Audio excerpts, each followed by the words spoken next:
nome del Padre, Figliolo, Spirito Santo. Amen. Such a separation.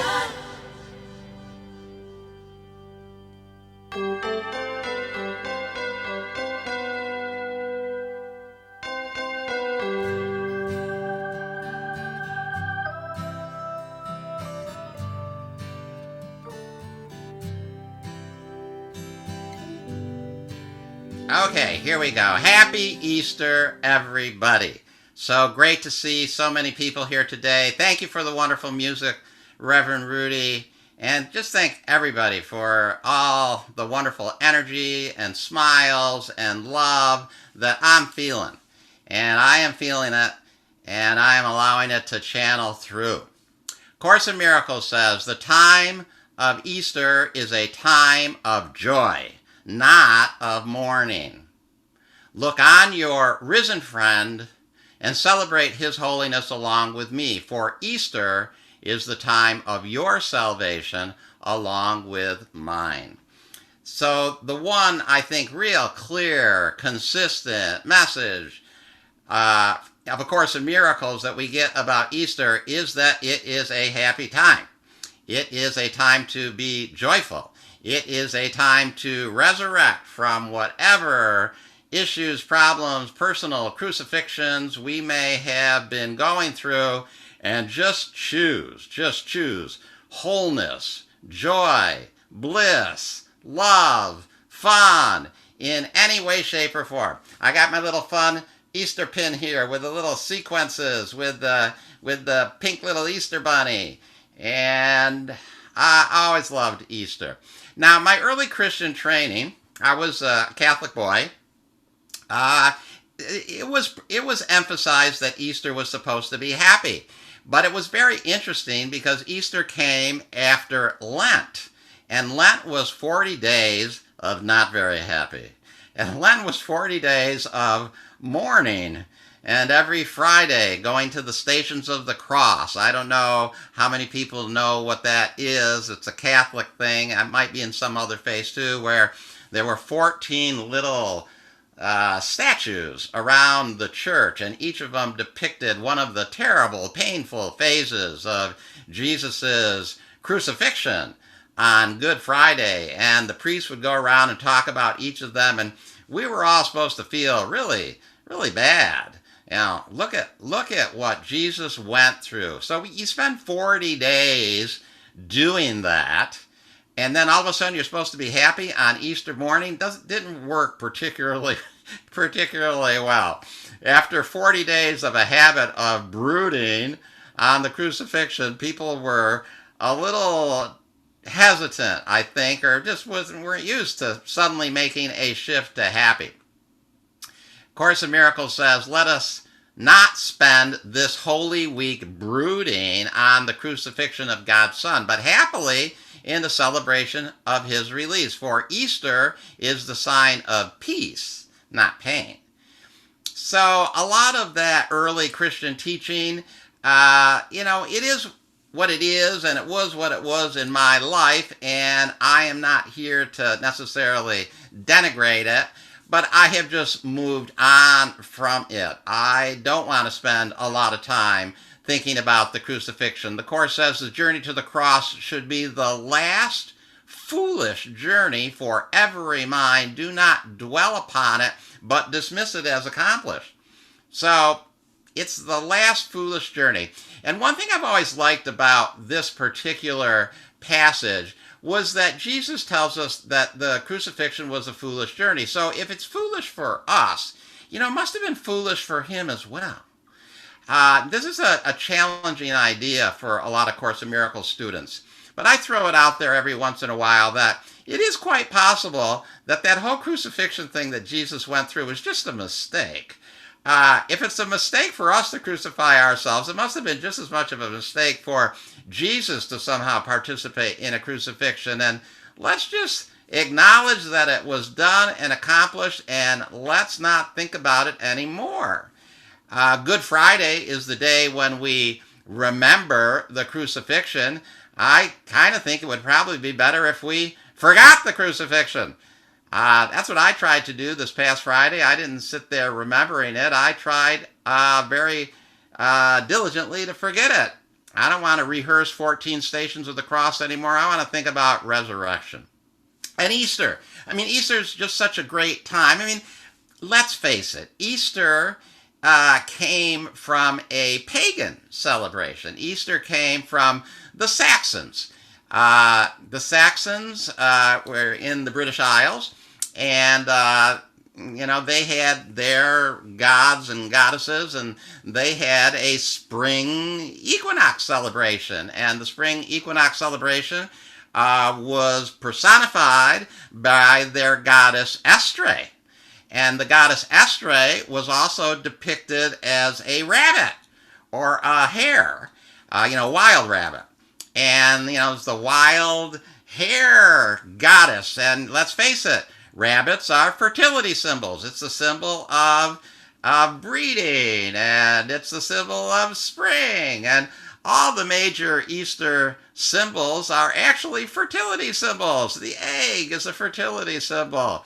So it's really has all those pagan roots, but it has a pagan root about celebrating spring and light and life and joy and vitality and lilies blooming. So, it's a great thing. And the Christians, when they evangelized the area, saw the people having this celebration and just sort of joined the resurrection celebration up with this revitalizing spring Easter celebration.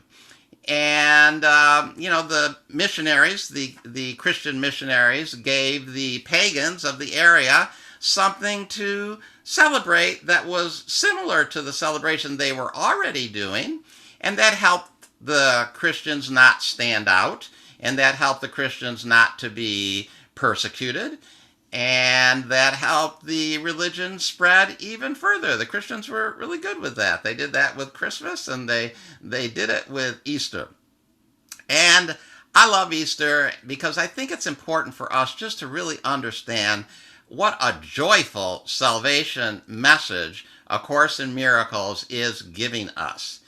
And I think that's one of the things that just turns people on and excites people tremendously when they really start, embracing A Course in Miracles, is just how joyful it is. And maybe after an upbringing of religion and possibly Christianity that was not that joyful, to suddenly have a joyful form of Christianity just seems wonderful. The Course says, those who attempt to heal without being wholly joyous themselves call forth different kinds of responses at the same time, and deprive others of the joy of responding wholeheartedly. To be wholehearted, you must be happy. We must be happy. If we're going to heal, we're going to be happy. And we heal by spreading happiness. So it's very healing for us all to be here today. It's very healing for us to embrace the energy of happiness and to be sharing that energy with, fun Easter hats or chocolate Easter treats or jokes and good feelings and hearts and smiley faces. That's how we heal. That's joyful. Think about the way that the world usually heals. I mean, the healing arts that are in the world, and very few of them have a whole lot of joy associated with them. The last time I went to my medical facility, which actually I went to this week, it wasn't a very joyful experience. People were polite and cordial, but they should all be laughing and having fun. But, we haven't yet got that message across yet. But maybe that's what we, A Course in Miracles students, are going to do. We're going to bring that message of joyful healing to the world. In the Buddhist tradition, there is the laughing Buddha. And the laughing Buddha is usually the one that's a little chubby, he's rotund and he's always laughing and he's giving treats away. Some people get confused about this if you're not a Buddhist. So the laughing Buddha is not the Buddha that was the founder of Buddhism. They're actually supposed to be two different personages. The laughing Buddha, and there's different ways this is held, but the laughing Buddha is considered to be a reincarnation of Maitreya. And some people think the Maitreya as the laughing Buddha hasn't even been incarnated yet, that it's an archetype of a future incarnation. And some people think other things, but the laughing Buddha is always there to bring good fortune and satisfaction and good feeling into the world. And actually, some people believe that it was that image of the rotund, laughing Buddha who had a bag of treats that he used to give to the children when he went into a new town, that was actually the imagery that morphed in the West into Santa Claus, into St. Nicholas. So, culturally, that may have been the origin of the St. Nicholas, the rotund, happy person who would give treats to the children. So that idea, though, of the laughing Buddha and how happy that is and how healing that is and how we need to embrace that. We need to embrace that good fortune and satisfaction always. That is how we heal. Course in Miracles says, into eternity where all was one, there crept a tiny mad idea at which the Son of God remembered not to laugh. In his forgetting did the thought become a serious idea and possible of both accomplishment and real effects. So, if we forgot to laugh, and forgetting to laugh is what caused the whole world of separation to tumble into manifestation, let's not forget to laugh now. Let's not forget to have a good time now. And I think we at the Community Miracle Center have always had a strong emphasis on that. And it's something that I'm very proud of. Our conferences, our events, everything we do has always had a strong connection with love and fun and silliness. And we don't necessarily try to be all intellectually correct all the time. But what we do try to be all the time is happy. Because if we're happy, we will be correct, regardless of what the words are that we say, and regardless if the words that we say may not mesh together intellectually the way some people would like them to. In another place, Course in Miracles says, your heart will be so filled with joy that it will leap into heaven and into the presence of God. So we're supposed to be getting our heart that joyful so that we just go right into heaven. We jump into heaven with joy. Okay, Easter. It's about resurrections. I was thinking, what kind of resurrections have I had personally that I could share? So I want to share something that I haven't talked about this yet, but it's something that I have seen is happening for me, and I'm feeling really, really good about it. So maybe 2 years ago, I was listening to a TED Talk, and there was a woman giving the TED Talk, and the woman was talking about something she heard from Sophia Loren. Now, we all know who Sophia Loren is. Sophia Loren, very famous Italian actress, won an Academy Award many years ago for a wonderful dramatic role called Two Women. And Sophia Loren has always been associated with a voluptuous, wonderful, not necessarily erotic, but desirable, attractive woman in all the best ways of thinking about it. And then even into her later years, she was still always considered really attractive. So somebody asked Sophia Loren, what was her secret to that? How did she manage to keep that attractiveness and that desirability and that allure, even though she was advancing in years? And Sophia Loren said this. She said, I don't make old people noises. I don't make old people noises.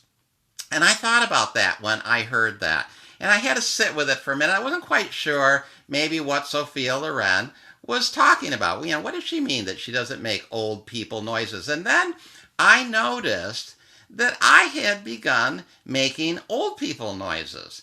And what that meant for me was that, I'd get up from a chair, I'd groan. If I walk up the stairs, it's like, why was I doing that? There wasn't really any good reason for me doing that it wasn't particularly painful to get up off the chair. Okay, it's a little exertion, but yeah, I really need to groan. And I don't want to say that I picked that up as because of what I observed when I was growing up. I mean, that's probably true if I want to analyze it for that level, but I always try to come from the perspective that I am not the way I am because of things that happen in my environment. I'm the way I am because of choices I made, and my environment reflected that. So it doesn't particularly matter why a couple of years ago I started moaning and groaning a lot. But I just really realized, and thank you, Sophia Loren, that I wanted to stop that. It was just a bad habit. And it was participating in making me feel older. And I don't want to feel older. I want to feel my youthful, vibrant, alive, eternal self all the time. So I made a real mental decision that I would stop making old people noises like Sophia Loren did. And it was very difficult. It was very difficult. I'd catch myself groaning, and then I'd say, no old people noises. And then sometimes I'd project that onto some other people I would be with. It's like I'd hear them groaning sometimes when they did something. I'd say, don't make old people noises. That's what Sophia Loren said. And I really had to do that for months and months. I would notice myself with a little groan, and I'd say, don't make old people noises. And then after about 6 months of doing that, what I noticed was I was able to say that before I groaned. And I was able to stop the groan. And something that's happened recently that I feel like is a real resurrection, I say it to myself, or I think it before I even get up or exert myself. And what I think isn't that I'm not going to groan. I think this isn't going to feel bad, and there's going to be no reason to groan. And I think this has just been tremendous. I see myself thinking it took about a year to establish that habit within myself. But I now do it all the time, and I think it's just a wonderful resurrection that I have achieved. One thing, guidance I got a long time ago is that, happiness is a state of mind. It's not a state of circumstances. Creating happiness and joy is a continual, habitual thing that we have to work on. And I am going to stay young and vibrant and energetic and vital. And I am not just going to develop the bad habit of aging in what I think is just mostly a bad habit. There's another message of Easter that I want to talk about, and this one gets missed a lot too. And it's about Holy Week. The Course says a week is short, and yet this Holy Week is the symbol of the whole journey the Son of God has undertaken. He started with the sign of victory, the promise of the resurrection already given him.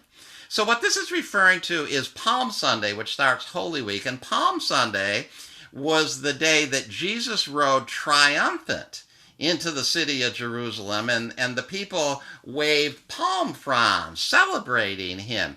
So the Holy Week is supposed to symbolize our whole journey as a holy child of God, but it starts with victory. It starts with an acknowledgement of who and what we are, and the world working for us in a way. And I don't think people realize that or remember that. People think about the spiritual journey as starting from a lowly place and hopefully moving up. But what this passage tells us is the spiritual journey is actually a circle. We start from a high place, and then we get caught into the world and into personal crucifixions, but we end up where we started, which is victorious, triumphant, resurrected. I had another resurrection this past week, which is last October. I had to do my taxes, and I was so behind. I hadn't done any of my financial data for the year 2020, and it was already October in 2021. It was very hard to reconstruct. Things were a little in disarray. But of course, I had to get my taxes done, so I spent 2 weeks just like really doing it, and it felt like a crucifixion. It felt terrible. And everything else in my life got really behind, and I made a resolution with myself right at that time. This is not going to happen again. It's not going to happen again. So I put up this big table in my room, a folding table, and I spread out all my financial affairs, and I said to myself, I am going to get caught up with all my finances. I'm going to get everything entered into Quicken, and then I'm going to go through and I'm going to file everything in new file boxes, and I'm going to get my finances organized, really organized and on time for the first time in maybe 15 years. And last Sunday, I did that.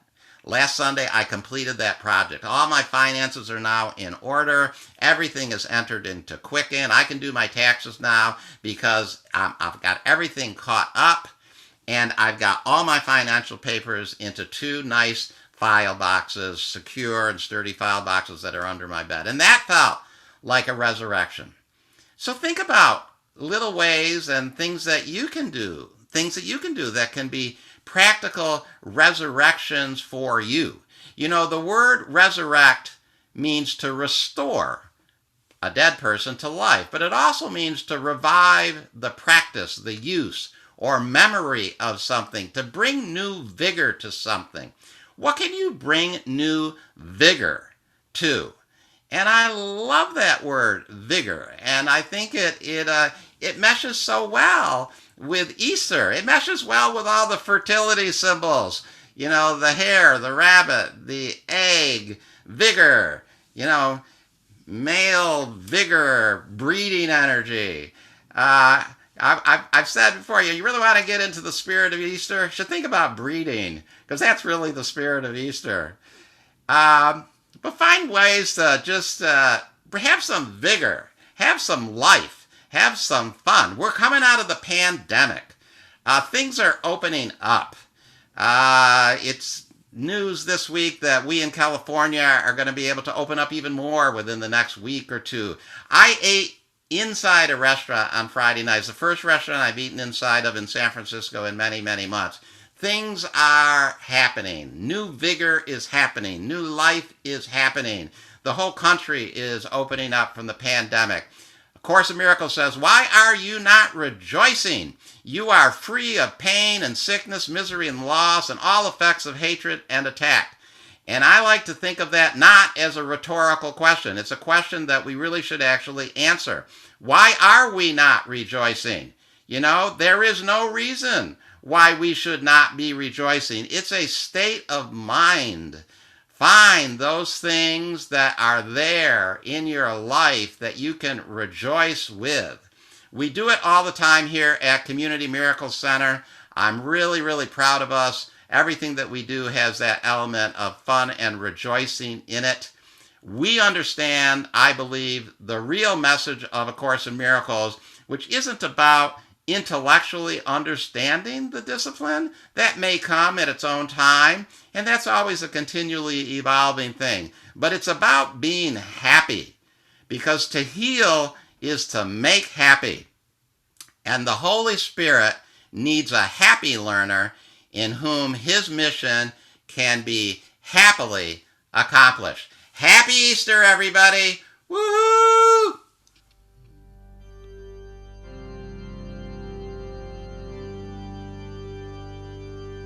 Nel nome del Padre, Figliolo, Spirito Santo.